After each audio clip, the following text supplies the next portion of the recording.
Good morning one and all. Today I am going to teach about a problem on overall output noise power. The question is a cascaded realization of two first order digital filter is shown below. The system function of individual sections are h1 of z is equal to 1 by 1 minus 0.9 z inverse.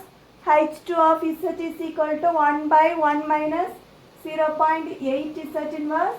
Draw the product noise quantization model of the system and determine the overall output noise power. The below diagram shows the cascaded section of h1 of z and h2 of z. First we have to draw, they are asked to draw the product quantization noise model of the system. So see this diagram. How to draw the product quantization noise model means simply give an adder to both functions, that is E1 of n and this one is E2 of n. Simply give an adder to both functions, that is E1 of n and E2 of n. From this diagram h of z can be written as 1 by 1 minus 0.9 z inverse into 1 by 1 minus 0.8 z inverse. Next we have to find the overall output noise power. Overall output noise power formula is sigma naught square, that is equal to sigma E1 square plus sigma E2 square. Now we have to find sigma, first we have to find sigma E1 square, okay. So to find sigma E1 square, we have the formula. We know that sigma E square is equal to E1 square is equal to sigma E square divided into 1 by 2 pi j closed integral of h of z into h of z inverse into z inverse into dz. That is sigma E1 square is equal to sigma E square into I1. That is this term we can take it as I1. This equation we have studied previously. Using Parseval's theorem we have found this equation, okay. So this term is the I1.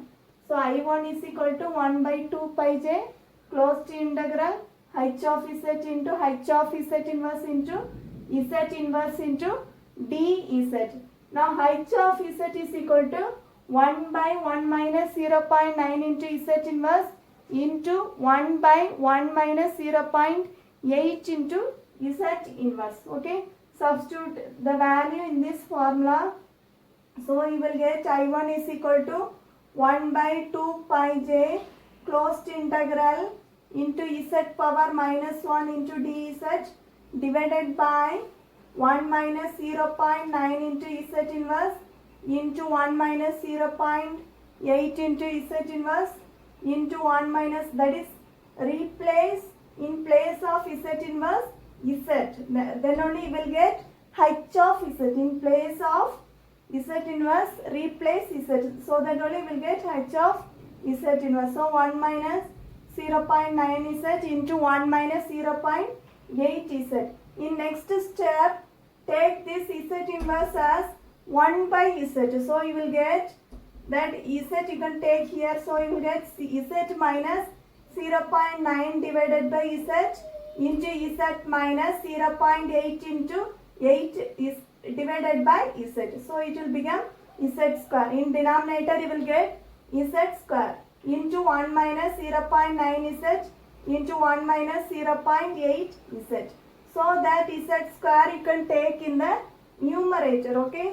So you will get this z square and z minus 1 will get cancelled. So you will get z into dz. So I1 is equal to 1 by 2 pi j integral z into dz divided by z minus 0.9 into z minus 0.8 into 1 minus 0.9 into z into 1 minus 0.8 into z. This I1 can be found out by, that is this closed integral function can be solved by residue theorem, okay. So I1 is equal to residue of first pole at Z is equal to 0.9 plus residue of second pole at Z equal to 0.8. Now we can solve I1 by finding the residue. By residue theorem, we can find I1. So, I1 is equal to Z into Z minus 0.9 divided by Z minus 0.9 into Z minus 0.8 into 1 minus 0.9 into Z into 1 minus 0.8 into Z at Z is equal to 0.9 plus Z into Z minus 0.8 divided by Z minus 0.9 into Z minus 0.8 1 minus 0.9 into Z into 1 minus 0.8 into Z at Z equal to 0.8. In first term, when at Z is equal to 0.9, we have to put in the numerator Z minus 0.9.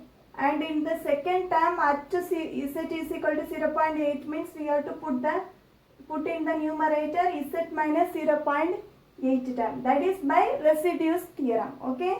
Now you can solve this equation. Put the value of Z, substitute the value of Z for Z is equal to 0.9 in the first term and substitute the value of Z is equal to 0.8 in the second term.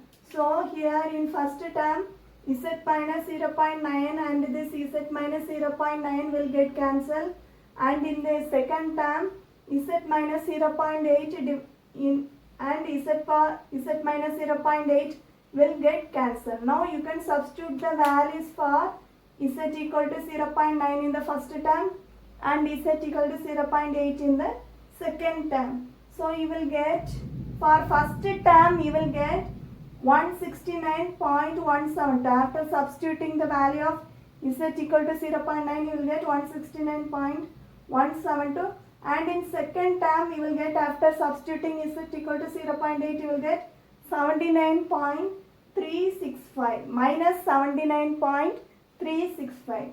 So the answer is 89.81.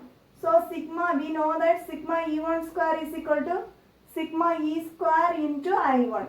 So substitute the value sigma E1 square is equal to, substitute the value of I1. So you will get sigma E square into 89.81. Next we have to find the value of I2. That can be seen in the next class. That's all. Thank you.